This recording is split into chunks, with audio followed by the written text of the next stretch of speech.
Although we're not allowing for in-person public participation, interested community members were encouraged to submit their names and addresses to Superintendent Lang if they wanted to participate remotely under the public input portion of our meeting. During our public input session, anyone who's joined us through the GoToMeeting platform expressed an interest in making a comment will be recognized by the superintendent and allowed to speak with the committee. If anyone watching this meeting live has questions or comments to share, they're encouraged to email one of us during the meeting, and we'll read their questions or comments during our second public input session at the end of the meeting. So welcome to this meeting of the Chelmsford School Committee. We have a fairly light agenda tonight, so let's get started. Our first order of business is approval of our minutes from our last meeting on November 17th. I move that the school committee accept the minutes of the regular school committee meeting on November 17th, 2020. Second. Okay, any corrections on the minutes? Okay, all in favor of approval? Aye. Okay, 5-0. Okay, moving on. Any good news? Yep, we have a couple pieces of good news tonight. First is in our PE department, Katie Sims was able to secure 30 snowshoes and poles at CHS, and she's applied for a grant to get the snowshoes and the poles for the 2 middle schools so that they can go outside, exercise during even the winter times, which is really exciting and unique. The kids love that kind of stuff. So much fun. And we also had 17 Chelmsford High School students moving forward to the All-State Honors, which is one of our music awards, and they are receiving the highest possible scores for their instrument and voice parts, so we're very proud of our students at CHS. There was 24 total and 17 moved forward, so that's exciting. That's it. That's good news. Anybody else have any good news they want to share? All right. We're now to our public comment section. I guess we have no... We didn't have anyone contact me tonight, no. Okay. All right, so we'll move on to new business. Great. Did Peggy join us? She is on. I see her on. I just have to get her to... Linda's going to help get our one speaker on tonight to walk through a new protocol change for us. Peggy Gump, who is our coordinator for school nursing services, is joining us. And as you know, we've been actually doing quite well with our in-school learning. Our hybrid learning has been going well. Peggy has really been integral working between the school nurses and the Chelmsford Board of Health anytime any issues have come up with regard to staff or students and COVIDs or even questions. So I did provide you with a memo. There was one update that we're going to make to our COVID response protocols that the Board of Health has also adopted. So I have it up on the screen for you, but it was in the packet. And I would just like to welcome Peggy tonight and ask Peggy if she could just kind of walk the committee through the change and the rationale to have us be in line with the Board of Health. So Peggy, you able to hear us? Yes, I am. Okay. Thank you. Good to see everybody. Hi. Hi. Hi, Peggy. Thanks. You only get to see my screen, so... Yeah, we can all see you, but you're probably just looking at Linda. Sorry I am about that just ahead of time. looking at Linda, but that's the nice sight. Well, it's great to be here. Little buttermilk. I feel like I have great news to share. I know, it's probably in the community a little bit concerning. We are seeing the widespread transmission within the community. However, we have not seen that transmitted the spread within the school community. So I am in daily contact with the health department, as Jay mentioned, and we're monitoring it very closely. But our numbers are great. So I have some numbers as of today. Currently, we have 3,214 students in the hybrid mode. Out of those 3,214 students, only 6 of those students are positive. So that's less than 1%. And of those 6, only 1 of the students impacted a classroom where 5 students needed to quarantine because they were identified as the close contacts. And in terms of the remote students, we have 1,690 in the remote program. And out of those students, only 2 are positive. So that is great news within the school setting, because the teachers and students, parents, everybody has done such a great job to really adhere to the protocol so that we could offer the in-person learning for those who chose the hybrid model. So what had happened, the previous guidelines recommended testing on day 4 to day 5 for anybody who is defined as a close contact. And just to refresh, a close contact by the DPH is anyone that has been within 6 feet for more than 15 minutes or more of a positive person.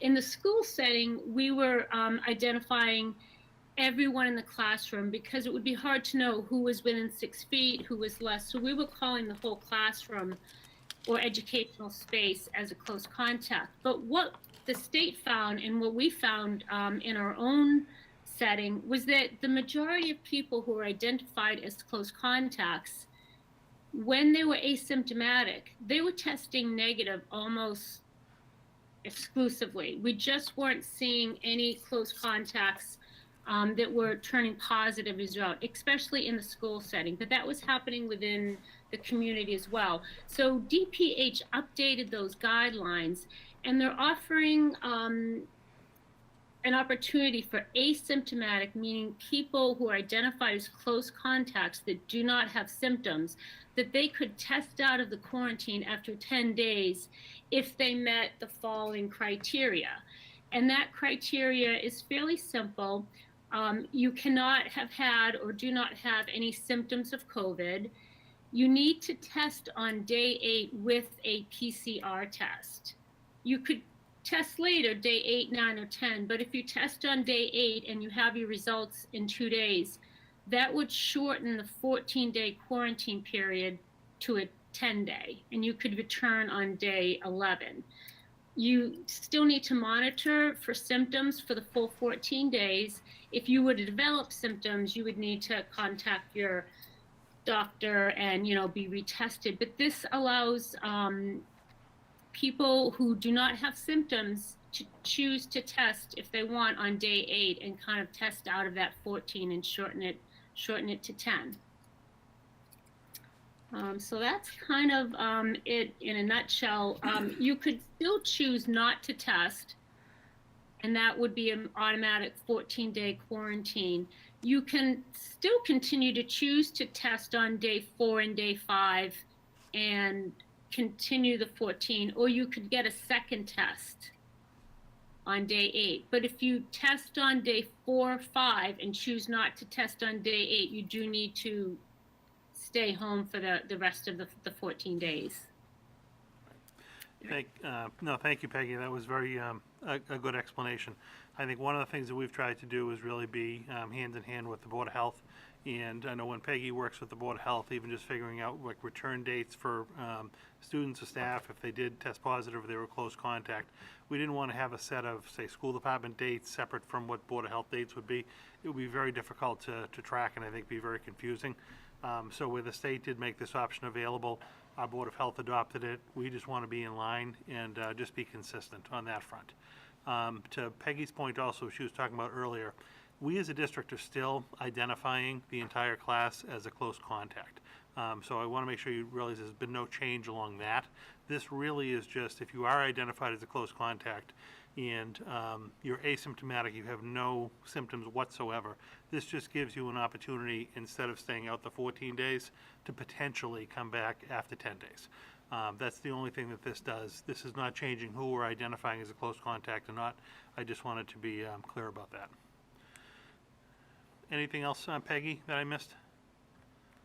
No, I think that, that explains it. I think it's people, were feeling a little bit frustrated, just that they felt great and they're negative and why can't I come back to work? Because the idea is that you could develop symptoms, but they were really finding people within day 3 to 5, that was kind of where people were developing symptoms. So they figured if they gave it a full 8 days, it's very unlikely that you would then develop symptoms after day 8. So that was why they decided to add that option for the close contacts.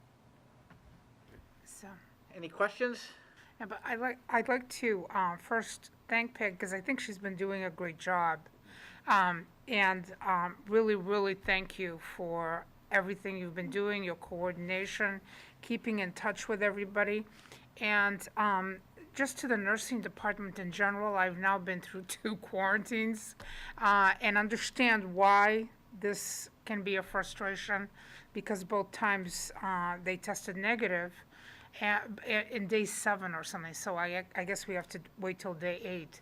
But, then, they couldn't return. But you have been doing a super job, and I want to thank you for that. I just wanted to ask you a clarification. If a student is remote and tests positive, you receive that notification from the Board of Health? Is that how it works? Yes, we'll either receive the notification from the Board of Health, but it seems most often the parents are contacting us, even the remote parents. But if by chance a remote parent didn't think to notify the school nurse or the building principal, we'll always get that notification from the Board of Health. Okay, and our policy is with remote students, do they participate in activities they do as well? They may. They may. They're allowed to. So we track that internally, Yes. so everybody gets notified, even if it's a remote student who is not in hybrid, they're Yeah, notified. if they were involved in an activity, whether it was a club or a sport or whatnot, if they fell into that same window, Okay. they would also be identified, a team could potentially be identified as a close contact. They'd follow the same when they're exposed to our kids. But if it was a fully remote student who didn't have any interaction, it wouldn't impact our school at all. Great. So I also want to take this opportunity to tell you that I think it was excellent to send out the notice regarding Thanksgiving and offering the option and reminding people that they really should be following the rules here as much as possible. So I wanted to comment on that too and let you know that I thought it was an excellent thing. Thanks, Peggy. Great, thank you. Anybody else? Questions? I know a question's come up or comments come up, is in terms of testing sites around here, the availability and, where can people go to get tested? I know it was an issue before Thanksgiving, that big backlog and a long lag time in getting results and all that. So any news about any new testing sites around here that might be available if people need to get tested, or? I do have on the website, it's under the COVID-19 health protocols. I do have a list of testing sites that are nearby in Westford, Billerica. I know I could add, there is one in Methuen that I'm hearing people are having more luck at getting appointments in at the Methuen site. So I can add that to the list. But it is, when people are traveling, I think last week was harder to get a test because a lot of people, if they were planning to travel, needed to get that test or want to get a test before going to a relative's house. So it all kind of depends on the situation of how busy they are. But if I can add some more sites certainly to that protocol. Okay, Chelmsford itself isn't setting up anything, because I know Lowell's now is going to set something up, I believe. Yeah, I don't personally know, I saw the newspaper today that Lowell was gonna be starting a drive-up for, residents, but I don't know how they would restrict it to residents, but similar to the one that they did at Cross Point. I guess Lowell's gonna be, I don't know, is it back at Cross Point? I don't know if it's back Oh, across. Point, It's, no. yeah, I don't wanna have people driving there and blaming me if it's not there. I did see something in the newspaper about Lowell opening up like a drive-in site. You still need an appointment though. For that, you still have to register and get a time slot to go into. I'm wondering if that's gonna become more prevalent as we get into the winter season. But, Peggy, if that is something that's open to all, Greater Lowell residents, we could add that one to the list as well. I Sure, I can follow up connect with you. with the Lowell Board of Health and find out what the requirements to sign up for that testing site is. I have one other question. Donna? Peggy, I'm just wondering, are we offering any clinics besides the ones that were offered for flu vaccines? In-school flu vaccines for kids who will need it by the end of December? We did have the clinics at McCarthy, Parker, and the high school in November, and that was quite a bit of effort on, I need to thank Sue Rosa and Darcy Beal at the health department. They're probably not going to have another one because they are just so incredibly busy at the health department with the number of cases. Great, thank you. Yeah. Okay, sure. Peggy, thanks very much for joining us Thank you very tonight. much. Thank you. Thank you. Good night. Have a Night. good night.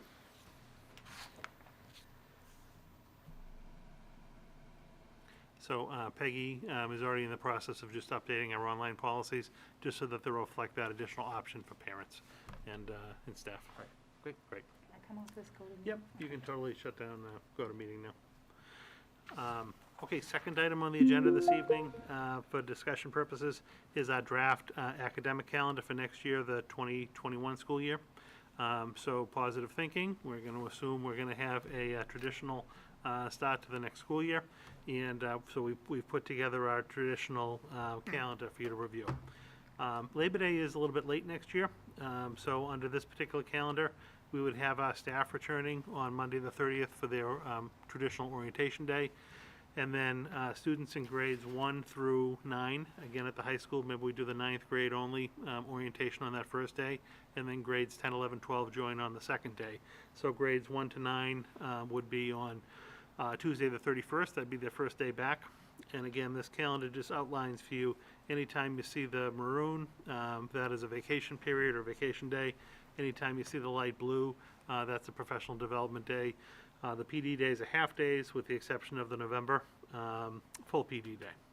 And then that would have us with 6 extra days built in, having the students be dismissed from school for the year on Wednesday, June 22nd. Again, all weather permitting, could be earlier, could be later. But this is our traditional school calendar, so I'm just bringing that forward for you. Answer any questions, discuss it. But that's what a regular calendar for us for next year would look like. Any questions on the calendar? So Labor Day is not till the 6th of, It's late this year, Yeah, Was it's that Monday late the this year 6th. though too? It was the same, weren't we in the same situation this year? I don't believe so, recall. I think so. Did it really matter? Didn't matter. Yeah. Didn't count. and is usually this accompanied with like the religious holidays on the back? Yeah, so what we'll do on the back is we'll update, once we lock into this, we'll update all the religious holidays and the dates. Obviously, our school times are gonna go back to normal for next year as well. That'll be the second page of this. Okay. We just list the same the same holidays every year. We just update the dates. Okay. This looks very regular type of year, which I hope That's is what we're gonna have. exactly what That's happens, what we're gonna okay? have. I'm praying that that's so for everybody, and I have high hopes for this. Snow days. So now everybody can have a laptop. Everybody, we talked about that this year. Right. And doing them as maybe remote days for everybody instead of a snow day. Is this something to consider for the coming year? Wait till then and discuss it again? Yeah. What have been the thoughts on I that? don't know if it's gonna be an option for us. So we received the state kind of special dispensation this year from the Commissioner of Ed, who is allowing remote days in lieu of snow days. But that was a one-year only granting. Okay. So I don't know, in all honesty, if that will be something he entertains going forward or not, based on how things work out. But that'll be something, if we ever get the ability to do that, I'd bring that back to you. I brought that at the last meeting just because he did decide and allow districts to take that as like one element to be able to use this year if they wanted to. Okay. We would still have the same concerns as far as, power outages and things like that. But I don't know if it'll be available to us or not for next year. All right, thank you. Jeff? When we're back full-time, there's just something nice about a snow day. As a teacher, as an administrator, and as a student. Yes. Jay, people love your voice when that comes in. Yes. It's just, It's the only But- time I answer your phone call. But 5:30 in the now- morning. I enjoy a snow day too. Yeah, I think Everyone likes one. I think what gets tough sometimes is when you end up with the 2-3 Right. days in a row. But it was funny too, even after our last school committee meeting, I did get a couple of emails from parents just saying, we very much appreciate everything you're doing. We think this is something to look at, but just keep in mind, kids do like snow days. And I get that. I mean, we'll certainly consider that, particularly if power's a factor. Because if there's no power, you can't conduct school. Yeah. So now they're hoping for no power, but the no power, No power if day. you, but only if you can put up the generator. This is what I heard. Well, the hard part for us too is, Chelmsford, we do honestly, we lose power quite a bit. So wind and Yeah. storms and things like that. But we have to take into consideration where our staff are. Right. So if our staff, physically can't get to the building, if, they're in surrounding communities, if like the East Coast, kind of gets hit with a bad storm or an ice storm somewhere, we've got to take that into consideration. So it's not just a given that we'll go to the remote day. It very well could be a snow day, even this year as well. And it could be a situation where we try one, we have to see if it works. If it doesn't work, I just don't know if that's going to be available to us for next year. But if they ever decide it was, I'd bring it to you for consideration. Any other questions on the calendar? Okay, I'll take a motion then. I recommend that the school committee accept the proposed calendar for the 2021 academic school year. 2021, 21, 22. 22. Oh, I'm sorry. Yeah. I'm sorry. I was reading your memo. That's okay. Oh, did I do it wrong? Oh, did you just call me out on TV? It's okay on the top of the Okay, yeah. Top calendar. of the meant, calendar's right. Yeah, I meant 21, 22. I'm sorry. I was just reading what Jay wrote. I know. Yeah, sorry. Take two. All right. I recommend that the school committee accept the proposed calendar for the 2021-2022 academic year. You got it. Second. Second. I like it. Okay, any further discussion? All in favor of approval? Aye. 5-0. Thank you. All right. Thank you, John. Next up this evening, we talked about this a little bit at our last school committee meeting, trying after the first of the year to get back to a little bit of normal meeting routines. So Linda actually helped us with the departments and the schools, try to put together a little schedule, again, primarily from January to June, remotely, but to invite the departments and the schools. When they are working together on a project, they may present at the same time. There's a couple that, might not be doing projects together, but we'll do a small presentation from each. So we at least get a flavor from the different departments and schools. And what we're going to ask them this year is to talk a little bit about how they've adapted this year to dealing with hybrid learning, remote learning, kind of in the COVID environment, what they've found successful, just so that we can actually kind of hear how things are going for them. So this is a little schedule for you for our schools and our departments. At the December meeting, we did just put this on there. Stephanie Quinn and John. Someone else coming with them? John Morris, yeah, Morris, Stephanie but Quinn and John Stephanie Morris. and John are going to come and talk a little bit about the new innovation pathway program at the high school. So they'll be here for that agenda. And then all the other department meetings will start in January. So just sharing that so you can kind of flag it on your calendar and get a sense of what's coming. If they provide materials or a presentation ahead of time, I'll try to get that in the packet so that you can at least peruse it before the meeting. All right, any questions on this? Okay, great, thanks for arranging that. Yep, no, I think it'll be good. Yep. It's good just to get to see people again too Yeah. and hear from them directly. And then lastly, I'd like to ask Assistant Superintendent Hirsch to just talk a little bit about a professional development opportunity that some of our teachers are going to be engaging in this year as a first of probably many to come. But would you just share that with the Yeah, group? sure. So, I mean, with our professional development, we obviously have our professional development days that are jam-packed full of like initiatives and things that either department or schools are working on. I've also talked about that we have our graduate level classes that we offer so people can take those, whether they're initiative-driven, maybe licensure-driven. So, for example, our civics class will be running again through Fitchburg State this spring, along with blended learning and, hybrid learning. That's the thing. Most of our PD this year is usually set out in advance, but it's been a little different this year. Obviously, we front-loaded everything with, the how to do the Google Classroom, how to use all the Google tools and the suites, and do this hybrid to remote type learning. So it was nice to take some time with the coordinators to take a step back and say, what are some of the other big things that are important? I know one of the biggest topics out there is obviously our current culture that's happening out there right now. A lot of people have talked about racism, how to become anti-racist. What does that look like for schools? What does that look like for people? So Stephanie Quinn and Abby Dick were kind enough to get together to put together a 3-part PDP series for teachers to take advantage of. One of the best ways to do that is through a book group, which is one of our, things that we do for PD here in the district. So over the summer, they had already done a lot of work around this, as well as through their curriculum and reading the different available books out there. So they chose this book, How to Be an Anti-Racist by Abrams Kendi. And actually, there's been a couple of other administrators that have had a chance to read this book too, and it's very good. And what they did is they broke it down into, obviously there's the reading part of it, but then these hour sessions to get together with other educators, K through 12. So it's not just, we're not grouping them by their levels, we're grouping them just as teachers.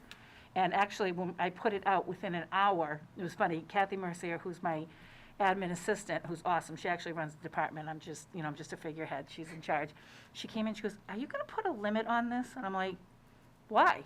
Within an hour, there was like 25, 30 people already signed up for it. I was like, "Oh, yeah." I said, "Don't worry about it, we'll break it up. Just let them all keep signing up," because we have, Christy Whittlesey was like, "I'll take a section of them, I can take another section, and we can break them." We want as many people to have this opportunity, so we're ordering a lot of books right now. So this was a great book, and they were able to bring it down. It starts off like with a small little vignette of this author's experience as a black student with a white teacher. And then it goes into like behaviors and a lot of different pieces with culture. So it's really broken down well. I have the whole syllabus in front of me and how they were going to do it. So this is just we wanted to give you an example of how we are starting this process, because I know we've been asked this a lot of times, and we didn't want to put it on the back burner, but unfortunately, we're trying to keep our heads above water and keep people calm. The last thing we wanted to do is put a full initiative during our PD days. So we had many people signing up for this as an admin group. You weren't there to make the decision today, I was. All of the whole admin group will be working on this book group as well. So separate from the teachers, we like the teachers to have their time and be able to say their things with not 500 administrators around them. So as an admin group, we'll be working on this book group as well as the teachers. So this was a nice first step, and then we can, from there, make some decisions on how we'd like to move forward. Okay. Dr. Kendi is an excellent choice. Yeah. Yeah. Really good choice. Yeah. I'll have a couple extra books if you want. I would like, yes. Would you like to read one? That's fine. Yes. I round up when I order books. Yeah, that would be great. Yeah, if the actually. committee would like a copy, I did Yes. round up. I can Definitely. give a copy to the committee as Yes, well. that would be great. Thank excellent. you. Wonderful. I just thought of that when you said that, Donna. That's great. So there have been a lot of questions, obviously, and I'm glad that we are doing this. But I do think that, I do want to assure people that although this is a formal opportunity, there's been ongoing training since last year, Right. really. Yeah, Christy Whittlesey put together a whole section for us on different things that people could be working on too, Right. individually and at the school Right. level. So there's we try to provide many opportunities, because you do have some people that are in graduate school. You have people that are trying to take care of their families and they're new to this job. There's so many different facets. So if you provide 15 different avenues for them, then we'll be able to all meet at some point. And also thank you to Abby Dick and Stephanie Quinn, because I know that they've been doing a lot of work for many months now. Yep. On this particular issue. So I think this is terrific. And I agree, it's hard to kind of get any traction with this particular issue. And part of it is because we also need the students Correct. to be involved in this. And it's really hard right now under these circumstances to have any type of, continuity around an initiative that we could involve both staff and students in. Right. Thank you. Anything else on this? I think it's a good start, and I'm glad that you said it that way, because it is. It looks like it's a very good program for discussion and so on. I'm so happy to see that there's so many people who want to do it. That's terrific. And next year, that looks like a regular year. Maybe we Will can be. be. When it's a more regular pushy. year, yep. Which I think we need to bring this into many other aspects of the whole process, but this is a good start. Thank you. Yeah, we like doing a lot of these different PD activities this way, and then the teachers sign up through Extra. It's very, formalized and it's easy, and if other people like to join in, and then once you do this, you can do it, we have enough time this school year to run this a second time. So that's the nice thing. We usually try to run our book groups either in, 3 parts, or we do 5 weeks of something. It's a great way to be able to get something, you get your feet wet in something, and then maybe even move on to another topic. So this might even branch off to another one. In the future, I'm wondering if Abby and Stephanie might even think about working with Jen Melanson. I know that the selectmen had put together their own initiative, but maybe a joint type of effort or book group that would involve members of the town as well as members of the school district to just kind of come together Yeah, it's, somewhere down the road when things are more normal. well, when I sent it out, Lauren Cochran emailed me immediately. She said she had read it and she had asked, because I believe the equity committee meets tonight, or maybe they met yesterday. Oh, I don't know. Somebody was meeting either last night or tonight, don't quote me. And she had asked, do you mind if I share the flyer of like some of this work that you guys are doing? And I'm like, absolutely. So maybe perhaps that diversity group through the town can work in conjunction. That's fine. Absolutely, yeah. Thank you. Very good. All right, I believe that's all the new business. That is all. So, any liaison reports? Tomorrow, I will have the Harrington PTO, and on the 5th, just a reminder that they have their holiday store, and quite a bit of it has been online so far, which is a great thought, wonderful way to do it, and they've already pre-sold quite a bit, and it is again a collaboration. Byam, Harrington, and I believe Chips is also involved. Jeff, am I correct? I believe so. So really looking forward to this. Another liaison thing, I really wanted to thank Dr. Lang because he took me along to 3 schools this past week. We went to Chelmsford High, Harrington, and McCarthy. First, I was incredibly impressed with how clean the places are. And, I've been in these schools now for quite a few years. I honestly think they looked incredibly clean. The other thing that was amazing is the technology. It's impressive to see how well people are using it and what's happening in those classrooms.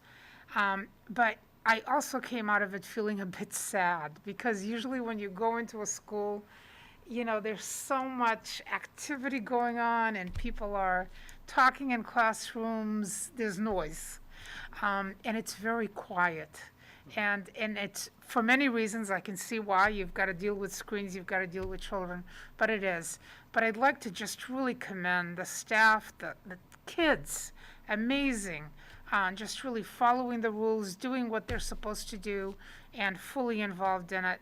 And Principal Murray, before Thanksgiving, sent out a message to us parents at the high school that basically said that in large part it's because of the incredible perseverance of the students and the parents and the staff and the administration, everybody together, and even the town in so many ways. So want to pass that along as something that, really impressed me, and thank you. Oh, you're Appreciate welcome. it. You're welcome. It's good. Hey, anybody else liaison? I'll be at capital planning on Thursday. And At the first meeting? the first meeting, yeah. Anybody else? Just, if people are looking for a very special Christmas gift, I would encourage them to check out, many of the school groups on Facebook because they've posted fundraisers and whatnot. And it's a great opportunity to do some Christmas shopping without leaving the house and also support our school system. Yes. Could I mention Toys for Tots? They are collecting at the high school. The student council is leading that charge, and it's until December 11th. And then they plan to drop it off at the town, which is one of the drop-off centers, or the police station. So if anybody wants to drop off a toy, it's at the front of the high school and also at the gym entrance in the back, or send it to your student. They're doing that. I did not get to say this at the beginning. I'd like to also commend the high school for another thing. Their send-off. Their send-off before the break was a really excellent collaboration of so many efforts at the high school and to raise spirits. And I've only heard excellent comments about it. So I wanted to really commend the students and everybody who was involved in that. It was excellent. I just had one, at Center School had their PTO meeting a couple weeks ago, and just amazed at how much they're still able to do, how much, in terms of fundraising, community building activities, things for the teachers. I think just that day they brought in stuff for the teachers. It just, given the circumstances, the amount of work they've been able to do is great. The one thing that I did hear is they would love more help, right? There's a core group in every PTO, I'm sure, that does a lot of the work, and they would love more help. They have a reimagined Taste of Chelmsford they're trying to put together. It obviously won't be the same as usual, but the more people they can get involved with those type of activities, the better they're going to be. The other thing that came up was interesting is the PTOs were asking the staff what type of materials they need provided, and the thing that came up is not a lot, because of the fact that the district did provide a lot of materials, and both the teachers and the parents that were in the meeting were very complimentary of the fact that was done, and it took a lot of burden off of both groups. So they did make special note of the fact that we did actually, as a district, decide to provide them the materials this year. So Yeah, we actually got a lot of good, just positive thank yous at the beginning of the school year. I know it wasn't the same as like a regular start of a school year, so you didn't see, the kids all together at the same time, but parents are very appreciative of the, the committee's support in allowing us to do that. I forget which, I was talking to a group of parents, I forget which PTO it was, but they were talking about just how much it would normally cost to, go out and buy stuff just for one kid, and you had to go to multiple places to get it. And I want to say, obviously, we got volume pricing, but we were able to, buy the back-to-school supplies for, I want to say, the average middle school student for under $20. When you looked at like all the supplies, and a parent would normally spend, Yeah. $100 because they're not getting the bulk pricing and things like that we did. So if that's something that we can look at again, money permitted year to year to take a little bit of the burden off. I think the teachers actually liked it too, because they also knew coming in, the kids all had the exact same stuff. They had the exact same materials. One student didn't have one item and another had a different one. So it was nice on that end. So, we all got a lot of good feedback on that. So that's obviously something I'd like to continue with if we can, year to year. That's great. Dennis brought up an excellent point about what the PTOs have been doing for staff, and I know McCarthy had a grab and go for staff, which was really well received. They have another plan coming up before the holidays, and I'd like to let everybody know they're going to get a notice. The PTO at the high school is going to do another grab and go. It'll be on the 17th. There will be a notice going out, and all parents for the high school students will be sent a notice to be able to participate. So be on the lookout for that. We want to sincerely thank everybody for everything they've been doing. All right, any other liaison reports? Okay, any new items or action items people have for upcoming meetings? In January, the CHS Alumni Anti-Racist Curriculum Group would like to do a presentation. I still need to nail down which meeting that will be, but it's certainly something, they've been very patient because of everything that's been going on. Completely understand, that our focus has been on trying to certainly reopen the schools and maintain. But, after the first of the year, it might be nice to have them in just to hear an update from them on what they've been working on. So, Anything else? I know we're kind of crossing our fingers and holding our breath and see what the next couple of weeks are like, but, I think at the next meeting, if we could talk about any kind of change that we might make after the break, it'd be a good time to do it next meeting. Yeah, I know, we've actually got some pretty heavy agendas coming up. This happened to be just a quiet night because of the way things fell. But Bill Silver, our technology director, is going to join us at the next meeting. And when we're in the schools, a lot of new technology has been installed, so he's going to be able to talk a little bit about that. Feedback he's getting from staff and parents and students. We also hope to have the HVAC report in, and we're going to invite, if we can get the vendor themselves to come and talk about their report, we will. If not, it'll minimally be our staff, Brian Curley and Gary and Kathleen and Melissa from the town to talk about the report and what the recommendations are. We're hoping to get that by the end of the week, early next week, so we can have a week or so to read it before the meeting. So that's also going to be on the agenda, so that the next meeting is going to be a heavy one. And then again, we're going to start, we've already started this week internally doing our budget work for next year. So when we get into the new year, I'm sure we'll be talking about doing a tri-board meeting and actually starting to work on the fiscal 22 budget. Hoping to have a little bit of information from the state and what might be coming down the line, either state funding, just to get a sense if there might be any funding coming from the federal government to support us. I think 22 and 23 are going to be tough years. So if we can get a sense for what that funding commitment's going to look like, it'll be helpful. So we're going to have some long meetings in the months to come.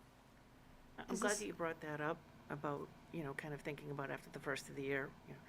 And I was gonna ask if we could maybe even do like kind of a wrap-up from, September till now, like where are we at? And, the ventilation system and IT is a great start. So that we can kind of see, like, remind people of everything, including ourselves, because I think we forget sometimes how much has transpired over the last few months, just to see where we're at and then figure out where we're going to go. And of course, this is all dependent upon, how things are going in terms of health and safety in the community. So, but I do think it's a good opportunity for us to kind of reflect, Sure. Another thing to consider for agenda items, if we can, maybe in the next few months, is to think about how we transition into the next year. It looked like a very regular calendar, which I am so happy about, but the way somebody described it to me this week was, we're all gonna be suffering from PTSD. I mean, it's everybody, no matter what your age is, what your experience, your environment, whatever it is. And I just think it's gonna have a pretty big impact, maybe, on our counseling group, on our psychologists in the schools, all the different people that are gonna have to help our families and our students transition back in, and with some regularity. So maybe consider that, in addition to the impact that technology is gonna have going forward. I think the emotional impact that this whole traumatics of the last few months and the ongoing months are gonna have on all of us, including our youngest little kids here and our students. Maybe consider that for the agenda as well, and how we deal with it, even in the budget for the coming year. Yeah, I mean, that'll be part of our talk after the first of the year. I mean, budget's gonna obviously play a big role in how that looks.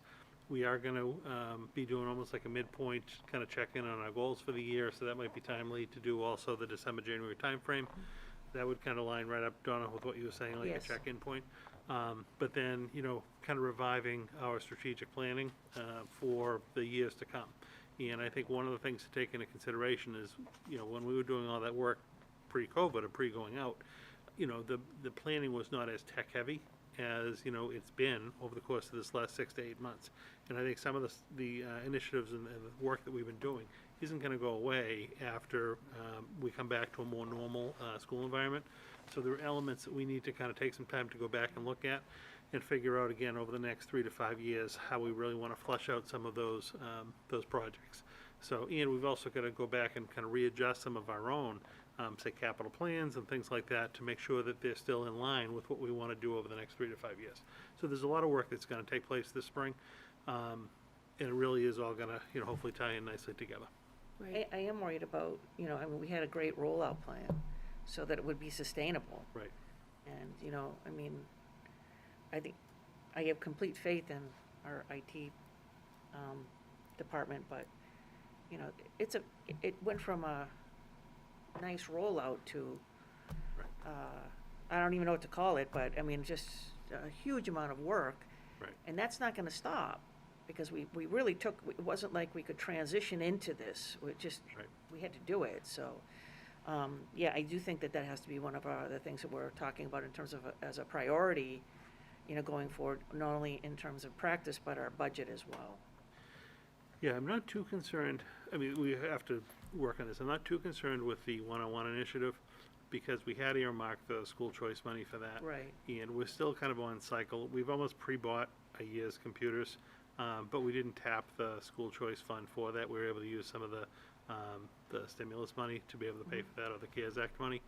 I think my bigger concern is gonna be, we really front-loaded the classroom setups, the classroom technologies, the flat panel TVs. That's something that probably would have taken us, over 5 years to accomplish, and we've done it in 1 year. So there was obviously a tremendous amount of work that went to getting them up to speed.